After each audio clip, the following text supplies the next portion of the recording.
Hai semua, selamat datang di channel Baca Saham. Pada video ini, kita akan membahas satu topik dengan judul apakah pasar saham akan crash lagi dan harus bagaimana. Tapi seperti biasa, semua pembahasan ini bukan rekomendasi dan hanya informasi. Ingat, kerugian kamu tanggung sendiri ya. Hingga video ini dibuat pada tanggal 15 Juni 2024, IHSG sudah turun 8,04% selama tahun 2024. Penurunan ini bisa dikatakan sangat besar dalam beberapa tahun terakhir. Pertanyaannya, apakah pasar saham Indonesia berpotensi crash di tahun 2024? Mengingat IHSG sendiri sudah turun dari level 7 ribuan ke angka 6 ribuan. Untuk menjawab pertanyaan itu, kita harus tahu dulu definisi dari kata crash itu sendiri. Berdasarkan artikel yang saya kutip dari website Peluang, dapat kamu lihat definisi dari crash itu sendiri. Stock market crash merupakan suatu peristiwa penurunan harga saham yang cepat dan tidak terduga yang disebabkan oleh peristiwa besar. Detailnya kamu bisa baca pada artikel di bawah ini. Berarti untuk menentukan apakah pasar saham kita bisa crash atau tidak, setidaknya ada 3 komponen utama, yaitu penurunan harga saham yang cepat dan tidak terduga yang disebabkan oleh peristiwa besar. Sekarang pertanyaannya, seberapa cepat, kondisi tidak terduga seperti apa, dan peristiwa besar seperti apa. Melanjutkan artikel tadi disebutkan bahwa pada umumnya, stock market crash adalah peristiwa yang terjadi saat persentase penurunan mencapai hingga 2 digit secara tiba-tiba dalam beberapa hari. Nah, berarti dari sini kita sudah mendapat satu acuan, yaitu penurunan yang mencapai hingga 2 digit dalam beberapa hari. Kemudian kita coba lihat histori stock market crash yang pernah terjadi. Cuplikannya sebagai berikut. Beberapa contoh kejatuhan pasar saham yang cukup menyita perhatian masyarakat global pertama terjadi selama depresi hebat 1929. Keruntuhan yang sama juga terjadi pada peristiwa Senin Hitam 1987, gelembung.com 2001, krisis keuangan 2008, dan kamu pastinya merasakan juga hal ini terjadi selama pandemi COVID-19. Kehancuran pasar saham di AS yang dikenang sepanjang masa terjadi pada 1929. Peristiwa itu diakibatkan oleh penurunan ekonomi dan pemegang saham yang panik lantas menjual sahamnya besar-besaran. Ketika itu, peristiwa stock market crash tersebut dikenal sebagai depresi hebat. Hal serupa terjadi pada peristiwa Senin Hitam 1987 yang adalah juga disebabkan oleh kepanikan investor. Sekarang mari kita hubungkan definisi tadi dengan 3 kondisi yang sudah kita peroleh. Contoh saat market crash tahun 2020. Seberapa cepat? Pada bulan Maret tahun 2020, IHSG turun dari titik tertinggi 5.715 ke 3.911 hanya dalam waktu 1 bulan saja. Artinya terjadi penurunan 31%. Kondisi tidak terduga seperti apa? Pada tahun 2020, IHSG turun signifikan sejak bulan Januari sampai dengan Maret. Dalam 3 bulan berturut-turut, indeks turun dari angka 6.348 ke 3.911. Dan peristiwa sebesar apa? Kamu tentu sudah tahu pada tahun 2020 terjadi krisis yang disebabkan oleh pandemi. Dari contoh tadi, kamu juga bisa menghubungkan dengan krisis yang terjadi di tahun 2008 atau tahun 98. Saat krisis terjadi akan ada pemicu dan tanda-tandanya yang menjadi dasarnya sehingga bisa dikatakan sebagai krisis. Meski begitu, berdasarkan beberapa peristiwa krisis yang sudah pernah terjadi, Bursa Efek Indonesia sudah pernah mengambil beberapa kebijakan khusus yang sangat membantu agar pasar saham tidak turun lebih dalam. Berikut 2 kebijakan yang pernah diambil saat krisis tahun 2020. Pertama, batas ARB 7%. Diketahui pada awal pandemi 2020, untuk meredakan kepanikan pelaku pasar seiring anjloknya indeks harga saham gabungan, Bursa Efek Indonesia mengubah ketentuan batas ARB menjadi 7% untuk seluruh fraksi harga mulai 13 Maret 2020 hingga beberapa waktu yang lalu. Kedua, trading halt. Sepanjang tahun 2020, Bursa Efek Indonesia telah melakukan 7 kali trading halt. Trading halt diberlakukan bila IHSG mengalami koreksi hingga 5% dalam 1 hari perdagangan. Dengan kata lain, sepanjang tahun 2020, setidaknya ada 7 kali IHSG turun 5% dalam 1 hari perdagangan. Dari data itu sebenarnya kita bisa melihat bahwa Bursa Efek Indonesia memiliki kebijakan yang sangat membantu saat terjadi krisis. Terlepas dari pro kontra kebijakan yang ada di tahun 2023 dan 2024, pada saat krisis tahun 2020, Bursa Efek Indonesia sangat berpihak kepada pemegang saham untuk mencegah agar penurunan harga tidak semakin dalam. Sekarang kembali lagi kepada judul video ini. Apakah di tahun 2024 pasar saham berpotensi crash? Kita akan menjawabnya dengan 3 kondisi tadi. Seberapa cepat, kondisi tidak terduga, dan peristiwa besar. Pertama, seberapa cepat? Jika kamu lihat IHSG di tahun 2024 baru turun 8,04% saja dalam waktu sekitar 5-6 bulan. Dengan kata lain, penurunan pada bulan Januari sampai dengan 15 Juni hanya 8,04% saja. Jika membandingkan dengan penurunan yang terjadi di tahun 2020 pada bulan Januari sampai Maret, penurunan di tahun 2024 belum seberapa. Artinya, jika mengacu pada data ini, sebenarnya IHSG masih cukup aman, meski sebenarnya penurunannya sudah besar jika dibanding beberapa tahun sebelumnya. Sekarang kita lihat dari historis setiap bulan. Pada tahun 2024, penurunan terbesar IHSG dalam satu bulan hanya sekitar 3% saja, yaitu di bulan Mei turun 3,64 dan di bulan Juni turun 3,38. Sedangkan pada tahun 2020, penurunan dalam satu bulan mencapai 5-16%, di mana pada bulan Januari turun 5,7%, Februari turun 8,2%, dan bulan Maret turun 16,7%.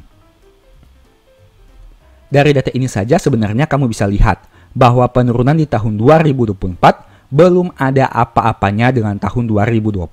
Meski begitu, ada hal lain yang harus kamu jadikan perhatian, yaitu kinerja IHSG dalam waktu setahun. Di tahun 2020, IHSG hanya turun 5,29% dalam waktu 1 tahun. Sedangkan di tahun 2024 ini sudah turun 7,4%. Artinya penurunan di tahun 2024 lebih besar dibanding tahun 2020. Meskipun kita tahu bahwa data di tahun 2024 masih periode Januari sampai dengan Juni dan belum mencapai periode sampai Desember. Itu artinya diharapkan nanti dalam beberapa bulan ke depan yaitu Juli sampai Desember, IHSG mampu berbalik arah dan mencetak kenaikan. Agar secara setahun, kinerja di tahun 2024 ini bisa lebih baik dibandingkan tahun 2020. Ingat, meski di tahun 2020 IHSG pernah turun hingga 16% di bulan Maret, tapi dia juga pernah naik hingga 9,4% di bulan November. Artinya kita harus menunggu hingga bulan Desember 2024 untuk melihat kinerja IHSG secara keseluruhan. Tapi menurut saya pribadi akan menjadi hal yang unik apabila kinerja tahun 2024 tidak bisa lebih baik dari tahun 2020. Mengingat di tahun 2024 ini kondisi ekonomi bisa dikatakan masih baik-baik saja. Sekarang mari kita bedah lagi. Kira-kira saham apa saja yang turun signifikan di tahun 2024? Apakah mayoritas saham besar harganya turun melebihi penurunan IHSG 8,04% ataukah hanya beberapa saham tertentu saja? Untuk menjawabnya, mari simak data berikut ini. Ini merupakan 6 saham yang harganya turun di atas 8,04% selama tahun 2024. Saham yang saya ambil ini merupakan saham-saham yang bisa dikatakan besar di Indonesia dan cukup banyak peminatnya, yaitu BRI yang turun 26,3%, Astra yang turun 22,4%, Telkom yang turun 31,8%, BNI yang turun 19,8%, ITMG yang turun 8,8%, dan UNTR yang turun 9,5%. Jika ada saham yang turun di atas penurunan IHSG, sebenarnya ada juga saham-saham yang jauh lebih baik dari kinerja IHSG. Ini merupakan 4 saham yang kinerja di tahun 2024 masih lebih baik dari kinerja IHSG yang turun 8,04%, yaitu BCA hanya turun 2,3%, Mandiri hanya turun 6,1%, PTBA hanya turun 2,7%, dan ADRO malah naik 11,6%. Dari data tadi, kamu sebenarnya bisa lihat bahwa di tahun 2024 ini, meski ada beberapa saham yang turun signifikan, masih ada juga saham lain yang kinerjanya cukup baik. Bahkan, ada saham yang malah mencetak kenaikan harga saham. Kondisi ini cukup berbeda dengan krisis yang terjadi di tahun 2020. Topik kedua, kondisi tak terduga. Seperti yang kamu lihat tadi, dalam waktu 6 bulan ini, kinerja IHSG belum menunjukkan adanya kondisi tak terduga.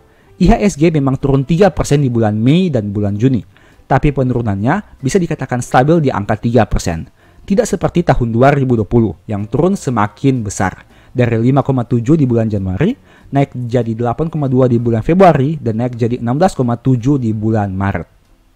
Itu artinya, poin kedua tentang kondisi tak terduga belum juga ada di tahun 2024. Memang IHSG dan beberapa saham besar harganya turun signifikan, tapi secara keseluruhan belum bisa dikatakan luar biasa. Topik ketiga, peristiwa besar. Jika pada tahun 2020 terjadi pandemi yang berdampak pada krisis ekonomi dan pasar saham, di tahun 2024 apakah ada peristiwa besar yang terjadi? Sejauh ini beberapa peristiwa yang kita dengar adalah perang di negara lain, nilai tukar rupiah yang melemah, pemilihan dan pergantian presiden, kebijakan bursa, trading kripto, dan berbagai peristiwa yang belum terlalu istimewa. Artinya, menurut saya pribadi, topik ketiga ini juga belum terpenuhi di tahun 2024. Kesimpulan, apakah pasar saham Indonesia akan crash di tahun ini? Tidak ada yang tahu. Yang jelas, berdasarkan data hingga 15 Juni 2024, saya pribadi belum menemukan faktor utama yang bisa menyebabkan krisis di tahun ini. Tentang harga saham dan IHSG yang turun, rasanya penurunan di tahun 2024 masih dalam batas wajar. Bagi kamu yang baru masuk pasar saham, mungkin penurunan ini terkesan sangat dalam. Tapi jika kamu sudah ada di saham lebih lama, kamu tentu sudah tahu bahwa penurunan saat ini belum separah tahun-tahun sebelumnya. Yang jelas, kita tidak tahu apakah pasar saham akan crash atau tidak di tahun ini. Kita harus terus memantau perkembangannya dari waktu ke waktu agar keputusan yang diambil bisa tepat dan cepat. Setidaknya saya sudah sharingkan 3 poin yang bisa kamu lihat untuk menilai tanda-tanda terjadinya crash atau tidak. Pasar saham sangat dinamis. Kita tidak tahu apa yang akan terjadi di masa depan. Jika terus berusaha menebak masa depan, akan ada saatnya kita jadi capek sendiri. Untuk itulah saya pribadi lebih nyaman berpatokan pada kinerja perusahaan saja. Selama kinerja perusahaan masih terus tumbuh dan perusahaan yang baik-baik saja, saya akan tetap tenang memiliki sahamnya. Kalaupun harga sahamnya turun, setidaknya saya masih mendapatkan dividen setiap tahun. Dan jika kinerjanya tumbuh, berarti kemungkinan besar dividennya akan terus naik dari waktu ke waktu. Selain itu, dana yang digunakan untuk membeli saham adalah dana yang belum akan diperlukan dalam waktu dekat. Artinya, meski harga saham turun signifikan, tidak jadi masalah karena dana itu memang belum akan dipakai. Naik turun harga saham terlihat lebih menakutkan karena bisa kamu lihat. Coba kamu bayangkan, bagaimana jika harga saham itu ibaratnya seperti harga rumah. Harga rumah juga sebenarnya naik turun, tapi kenapa orang-orang tidak panik seperti saat melihat harga saham? Jawabannya adalah karena harga rumah tidak terlihat dengan detail. Artinya, tidak ada satu aplikasi atau website khusus yang mencantumkan berapa harga rumah di daerah A, berapa harga rumah di daerah B, dan seterusnya. Bagi pemilik rumah, mereka baru akan mencari tahu pasaran apabila berniat ingin menjual rumahnya.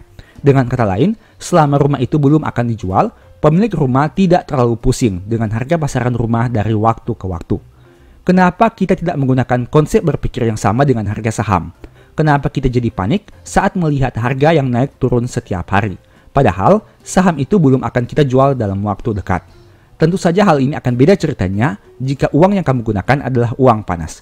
Jadi pastikan uang yang kamu belikan saham adalah uang yang belum akan digunakan minimal 3-5 tahun ke depan. Kembali lagi ke cerita rumah. Bagi pemilik rumah, selama dia belum menjual rumahnya, dia punya sumber income dengan menyewakan rumahnya. Artinya, pemilik rumah akan memperoleh uang sewa setiap tahun dari pihak yang menyewa. Jika uang sewanya terus naik dari waktu ke waktu, apakah pemilik rumah akan berniat menjual rumahnya? Jika dia bisa mendapatkan uang sewa yang semakin lama semakin besar tanpa harus menjual asetnya. Kondisi ini seperti saham. Setiap tahun kamu menerima dividen rutin dari perusahaan. Jika laba perusahaan terus tumbuh, dividennya semakin besar. Kenapa kamu terlalu khawatir dengan harga sahamnya?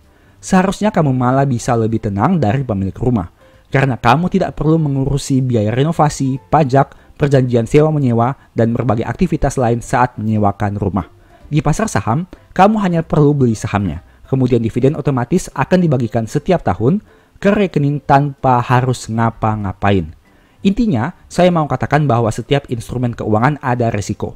Properti ada risiko, pasar saham juga ada risiko. Jadi pastikan kamu paham risikonya sebelum masuk ke instrumen investasinya. Jika kamu memutuskan untuk masuk ke pasar saham, berarti kamu juga harus siap dengan risikonya. Bukan hanya siap untung, tapi juga harus siap rugi. Jadi pastikan kamu tahu benar saham apa yang kamu beli. Karena ingat, profit kamu nikmati sendiri, rugi juga kamu tanggung sendiri. Semoga video ini bermanfaat ya. Sebagai informasi, video ini merupakan lanjutan pembahasan dari video yang sudah pernah saya upload sebelumnya. Agar pemahaman kamu utuh, silahkan nonton juga video ini. Setelah melihat video tadi, setidaknya ada beberapa strategi yang bisa kamu lakukan saat harga saham turun signifikan. Entah harga saham turun karena krisis atau hanya turun karena koreksi. Berikut ini beberapa inti pembahasan dari video tadi. Pertama, beli saham saat harganya sudah sangat murah. Kedua, tentukan 1-2 saham terbaik dari seluruh saham di portofolio. Ketiga, hitung sisa dana dan bagi proporsi average down ke maksimal 1-2 saham saja. Keempat, simulasikan kedua saham tersebut apabila turun signifikan sampai menyentuh harga yang tak wajar. Kelima, pastikan kamu masih punya dana untuk average down saat kondisi berada di poin keempat. Sebelum membahas lebih jauh, mari kita simak dulu perbandingan IHSG di tahun 2024 dibandingkan krisis tahun 2020. Jika melihat kinerja IHSG dalam 5 tahun terakhir, semenjak krisis tahun 2020, IHSG belum pernah merah lagi. Tapi di tahun 2024 ini, setidaknya hingga video ini dibuat, IHSG masih turun sekitar 2,5%. Bahkan jika dilihat dalam 3 bulan terakhir, IHSG terus merah. Kondisi merah 3 bulan berturut-turut hanya pernah terjadi seperti tahun 2020, yaitu pada bulan Januari hingga bulan Maret. Nah, bagaimana kondisi pasar saham hingga akhir tahun 2024 ini? Jawabannya, tidak ada yang tahu. Yang bisa kita lakukan hanyalah mempersiapkan antisipasi. Sekarang, mari kita bandingkan kondisi saham blue chip penggerak IHSG di tahun 2024 jika dibandingkan tahun 2020 dan 2008 saat krisis. Apakah ada pola yang berulang? Saham pertama adalah BBCA. Saat krisis tahun 2008 dan 2020, saham BCA sempat turun selama 4 bulan berturut-turut. Penurunan terbesar di tahun 2020 adalah 13,6% di bulan September, dan penurunannya terjadi sejak bulan Januari sampai bulan April secara berturut-turut. Sedangkan penurunan terbesar di tahun 2008 adalah 14,2% di bulan Oktober. Nah, di tahun 2008, saham BCA sempat turun berturut-turut pada bulan Maret sampai bulan Juni. Bagaimana dengan tahun 2024? Hingga video ini dibuat, penurunan saham terbesar BBCA masih 4,3% saja, belum sebesar saat krisis. Berikutnya BBRI. Saat krisis tahun 2020, saham BRI sempat turun 3 bulan berturut-turut dan turun 4 bulan berturut-turut di tahun 2008. Penurunan terbesar tahun 2020 adalah 27%, yaitu pada bulan Maret. Sedangkan penurunan terbesar tahun 2008 adalah 36%, yaitu di bulan Oktober. Untuk tahun 2024 ini, penurunan terbesar masih 18%. Artinya, masih lebih rendah saat dibandingkan krisis tahun 2020 dan 2008. Kamu bisa lihat di tahun 2020 dan 2008, ada pola yang berulang juga di mana terjadi penurunan berturut-turut 3-4 bulan. Berikutnya saham TLKM. Saat krisis tahun 2020, saham TLKM sempat turun 3 bulan berturut-turut dan 4 bulan berturut-turut di tahun 2008. Penurunan terbesar tahun 2020 adalah 10,4% di bulan September. Sedangkan penurunan terbesar tahun 2008 adalah 24% di bulan Oktober. Untuk tahun 2024 ini, penurunan terbesar masih 13,2% di bulan Maret. Berikutnya saham ASI. Saat krisis tahun 2020, saham ASII sempat turun 4 bulan berturut-turut pada periode Januari sampai April, dan turun 3 bulan berturut-turut di tahun 2008 pada bulan Agustus sampai Oktober. Penurunan terbesar tahun 2020 adalah 29% di bulan Maret, sedangkan penurunan terbesar tahun 2008 adalah 45% di bulan Oktober. Untuk tahun 2024 ini, penurunan terbesar masih 9,2% di bulan Januari. Dan ADRO. Saat krisis tahun 2020, saham ADRO sempat turun 4 bulan berturut-turut pada bulan Januari sampai April. Sedangkan pada tahun 2008, saham ini turun 5 bulan berturut-turut, yaitu pada bulan Agustus sampai bulan Desember. Sebagai informasi, saham ini IPO di tahun 2008, yang mana saat terjadi krisis. Nah, penurunan terbesar di tahun 2008 adalah 51% di bulan Oktober, sedangkan penurunan terbesar di tahun 2020 adalah 21% di bulan Januari. Untuk tahun 2024 menariknya, saham ADRO belum mengalami penurunan harga setidaknya hingga video ini dibuat. Dari beberapa perbandingan tadi, kita bisa memperoleh informasi bahwa yang pertama, Penurunan harga saham di tahun 2024 biasa saja, karena persentase penurunannya belum sebesar saat krisis tahun 2020 maupun 2008. Kedua, saat terjadi krisis, harga saham biasanya akan konsisten turun sekitar 3-4 bulan secara berturut-turut. Hal itulah yang menyebabkan harga saham saat krisis menjadi sangat rendah, maka tidak masuk akal. Poin ketiga, saat terjadi krisis ekonomi dan pasar saham, biasanya harga akan mengalami penurunan yang sangat besar dalam waktu 1 bulan. Mungkin bisa turun sekitar 10 hingga 50% dalam jangka waktu yang relatif singkat. Menurut saya pribadi, kondisi pasar modal di tahun 2024 tidak mengarah kepada krisis seperti tahun 2020 dan 2008. Alasannya sederhana, karena kinerja perusahaan-perusahaan besar masih bagus dan bisa tumbuh. Selain itu, kondisi ekonomi di Indonesia masih solid. Penurunan harga saham di Indonesia menurut saya lebih disebabkan karena adanya kejenuhan dari pelaku pasar dengan kondisi pasar saham dan berbagai kebijakan yang mengejutkan yang dibuat di tahun 2024 ini. Selain itu, memang sudah sewajarnya jika pada pertengahan tahun seperti bulan Mei terjadi penjualan besar-besaran oleh big money. Bahkan menurut saya, kemungkinan aksi jual itu akan dilakukan hingga sekitar bulan September atau Oktober. Kondisi itu bisa dikatakan sebagai pola yang cenderung terjadi dari tahun ke tahun, sehingga cukup bisa dimaklumi. Terlepas dari berbagai faktor tadi, sebenarnya kejenuhan pasar saham di tahun ini juga pernah terjadi beberapa tahun sebelumnya. Kamu tentu ingat momen di mana pada beberapa tahun yang lalu pasar kripto sangat dominan di Indonesia, sehingga banyak sekali pelaku pasar modal yang berpindah. Nah, kondisi tersebut bisa dikatakan mirip seperti tahun 2024 ini. Banyak pemain saham yang beralih profesi menjadi pemain kripto, sehingga membuat pasar saham menjadi agak sepi. Hal itu sebenarnya sah-sah saja, karena yang kita kejar adalah profit. Tidak peduli apakah profit itu diperoleh di saham, kripto, reksadana, atau dimanapun. Selama bisa profit konsisten dengan cara yang halal, itu sah-sah saja. Kita kembali ke topik pembahasan ini. Jika pasar saham sedang lesu, harga saham banyak yang turun dan pada akhirnya tidak kemana-mana, pertanyaannya, apakah ada peluang yang bisa kita manfaatkan? Tentu saja. Saat pasar sedang lesu seperti ini, biasanya akan ada beberapa saham perusahaan raksasa yang harganya menjadi kurang sesuai.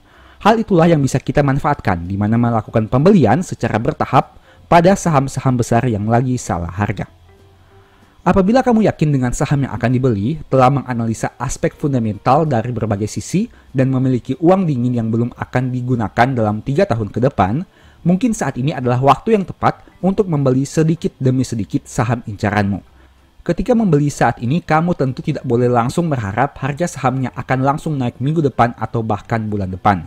Ada periode waktu yang harus dilewati oleh saham tersebut hingga akhirnya big money masuk dan kembali membeli saham itu. Satu hal yang saya pegang hingga saat ini, pada akhirnya harga saham akan kembali mengikuti kinerja perusahaan.